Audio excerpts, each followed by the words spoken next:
அண்மை செய்தியை பார்த்து கொண்டிருக்கிறோம். நெல்லை காங்கிரஸ் நிர்வாகி ஜெயக்குமார் மரணம் தொடர்பாக விசாரிப்பதற்காக கூடுதலாக 2 தனிப்படைகள் அமைக்கப்பட்டிருக்கின்றன. ஜெயக்குமார் மரண வழக்கு விசாரணையை டிஜிபி நேரடியாக கண்காணிப்பார் எனவும் தெரிவிக்கப்பட்டிருக்கிறது. கூடுதலாக 2 தனிப்படை அமைப்பு தற்போது அமைக்கப்பட்டிருக்கிறது. ஏற்கனவே 10 தனிப்படைகள் அமைத்து தீவிர விசாரணை நடந்து கொண்டிருந்த நிலையில் தற்போது மேலும் 2 தனிப்படைகள் கூடுதலாக அமைக்கப்பட்டிருக்கிறது. அந்த அண்மை செய்தியை நாம் பார்த்து கொண்டிருக்கிறோம். கூடுதல் விவரங்களை வழங்குவதற்காக செய்தியாளர் ராஜா இணைப்பில் இருக்கீங்க. முழு விவரங்களை வழங்கலாம். கனிமொழி, நெல்லை கிழக்கு மாவட்ட காங்கிரஸ் தலைவர் ஜெயக்குமார் கடந்த 2ஆம் தேதி மாயமான நிலையில் 4ஆம் தேதி திசையன்வயல் அடுத்த கரைசுட்டுப்பூரில் அவரது வீட்டில் பின்னர் அமைந்துள்ள தோட்டத்தில் கருகிய நிலையில் அவரது உடல் மீட்கப்பட்டது. அவர் எழுதிய மரண வாக்குமூலம் என்ற 2 கடிதத்தின் அடிப்படையில் போலீசார் விசாரணை நடத்தினர். இது தொடர்பாக ஏற்கனவே 10 தனிப்படைகள் அமைக்கப்பட்டு விசாரணை நடந்து வருகிறது. உடல் மீட்கப்பட்டு 10 நாட்கள் கடந்தும் இந்த வழக்கில் தொடர்ந்து மர்மம் இருக்கிறது.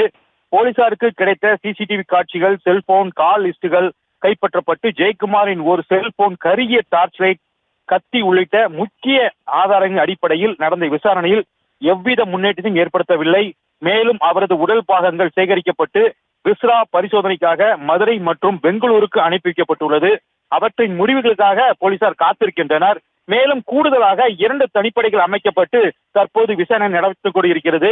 வள்ளியூர் டிஎஸ்பி லோகேஷ்குமார் தலைமையிலான தனிப்படையினர் திசையன்விளை, உவரி, குட்டம், ஆனைக்குடி உள்ளிட்ட பகுதிகளில் தீவிர சோதனையானது நடத்தி கொண்டிருக்கின்றனர். இது மட்டுமல்லாமல் 2 நாட்களாக அவர் குடும்பத்தினரிடமும் தீவிர விசாரணை நடத்தி கொண்டிருக்கிறது. தனிப்படை தற்போது 2 நாட்களாக ஜெயக்குமார் குடும்பத்தில் விசாரணை நடந்து கொண்டிருக்கிறது.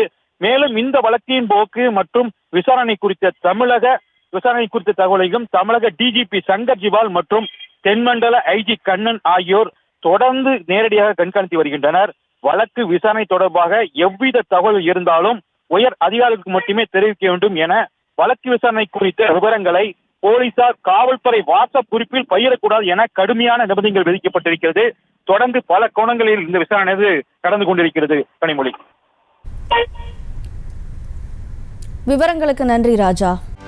செய்திகளை உடனுக்குடனும் துல்லியமாகவும் தெரிந்து கொள்ள சப்ஸ்கிரைப் பண்ணுங்க.